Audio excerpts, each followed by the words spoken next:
Hi, I'm Colleen Hiscock, owner and chef at Java Jacks here in beautiful Rocky Harbor, Newfoundland and Labrador. And in today's how-to series, I'm going to show you how to cook cod tongues. Yes, it's not a usual thing, but here in Newfoundland, it's quite a delicacy, and it can be a difficult thing to cook if you don't know how to cook it.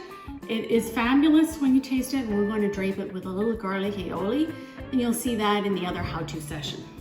Okay, so what are cod tongues? Essentially, cod tongues are the actual tongue of the codfish, which is part of this part of the fish itself. And these days, with the recreational fishery going on, you can take those out as soon as you get your 15 fish. Take them right away, and you'll have wonderful dinner or snack. We serve them as an appetizer in the restaurant. So let's get started. I have some of these. Now they have been frozen. They're not all of the same size. So what we'll do is we'll actually cut them down a little bit, and then we're going to dry them. We'll fry them up. So I'm just going to cut them in half and just make them all sort of around the same size so that they'll all cook the same. You can see some of these fish are a little bit big and some of them are a little bit smaller. And that's fine. You know what? No two people are the same size. And I'm going to dry them in a little paper towel so that the outside surface can take on the flour, and we will crisp them up quite nicely in the frying pan. We don't want to overcook them, but I know my husband really likes them crispy on the outside. So essentially we're just going to dry them off like you would anything that you're going to sear. So we dredge them in some flour. I have about 3 tablespoons of flour here that now I will add a little pepper to, about 1/4 teaspoon, about 1/2 teaspoon of salt to the outside. I'm just going to mix that up. Flour, salt, pepper, pretty straightforward. Everybody has it at home. I'll put the flour on the plate here and just spread it out a little bit. Now I put some oil in the pan. I was pretty generous with the amount of oil. I want to make sure that these are going to be crispy, so I'm just waiting for the pan to heat up. I have it on high.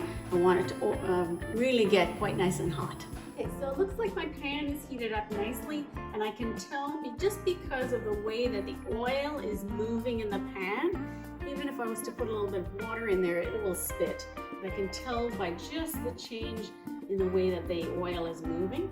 Now what I'm going to do is I'm just going to dredge these in a little bit of flour, shake off the extra, and you can see there now, look how it's going. So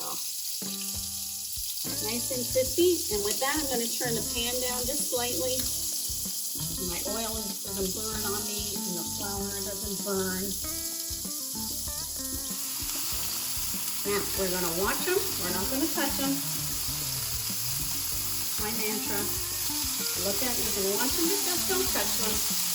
No need to touch them and fool around with them. Let them get crispy and then turn them over.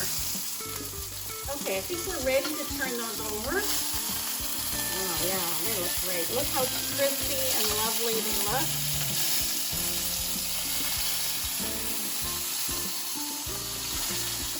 Now there's a little bit of spitting here, so I'm gonna just turn it down the pan a little bit once I get them flipped over. They look great. Okay, I can let that side cook now. I'll turn it down the pan a little bit and let them cook again. Be patient. You can watch them, just don't touch them. Okay, so these are looking really great. I'm going to take them off and just plate them here. All done. And you'll see that they're not greasy, they're just crispy, even though they were in a little bit of oil. So we have a how-to series on garlic aioli, and this is a homemade mayonnaise. And we just drizzle that over the top of them. So we'll try one. Look at that, wonderful. And this is concludes our how-to series on how to cook cod tongues. I'm Colleen Hiscock. Bon appetit.